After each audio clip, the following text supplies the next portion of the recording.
this is just, I mean, you guys said everything, and I think a lot of things you're saying a lot of people know about and feel the same. I think when you say about whistleblowing, when you talk about, when a company is financing something, you don't say anything about your own company or you don't say anything about your clients. So this thing about whistleblowing, if you look at a larger scale, at the top end, when we talk about, when lives are at stake, you have people like BBC, you have even newer organizations such as Oxford Martin School that's thinking, we are at a crossroad. Humanity could go under or could float if we do the right things. But if, say, for example, BBC is funded by the government and so is Oxford Martin School, how do you trust to do any research or anything like that? Or you might have seen the program recently, Bitter Lake. Some of these things are not particularly shown. You have to search for them. So I think it's just the trust. What I'm trying to say is a lot of you guys probably say, I would do this, I would do that, I wouldn't do this, I wouldn't do that. But I think deep down, do you really think you can trust a place where you can actually go and whistleblow?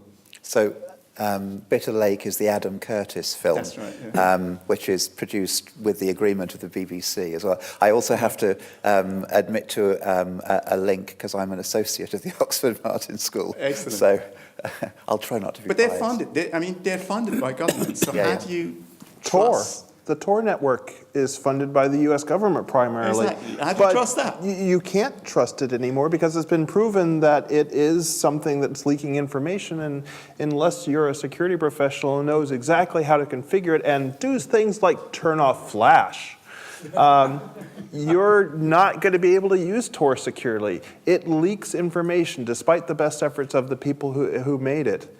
If you don't do everything just right, you're still leaking information. You can't. You won't know everything. We're in the security scene. We know you can't turn everything off. You know there is a hole somewhere, whether it's encryption, whether this, whether that. There's always backdoors.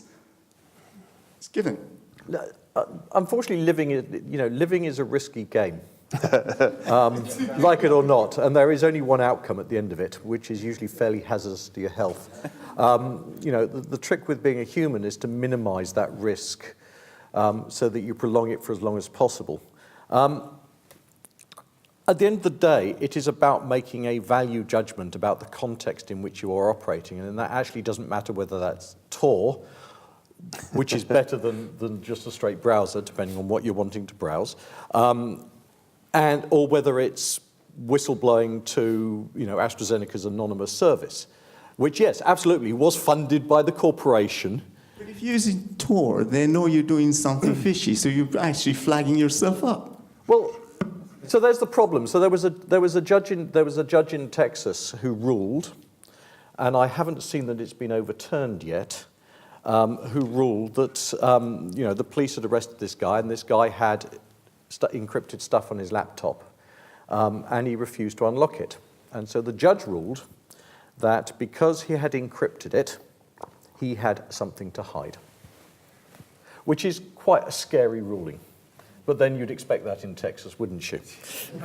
But at the end of the day, yeah, we have to.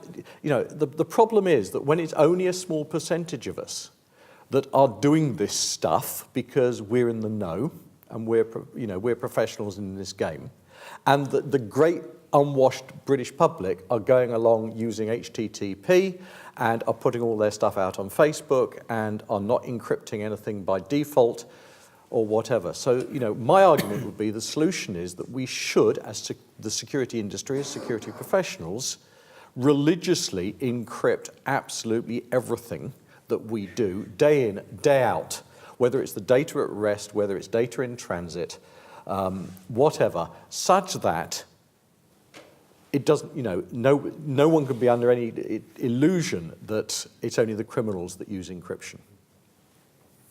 I agree. I think Sometimes the government is your enemy. Actually, Often. it would be an interesting point on which to close. Hands up if you use Tor or the Tor browser. Okay, so we've got a room full of people with something to hide.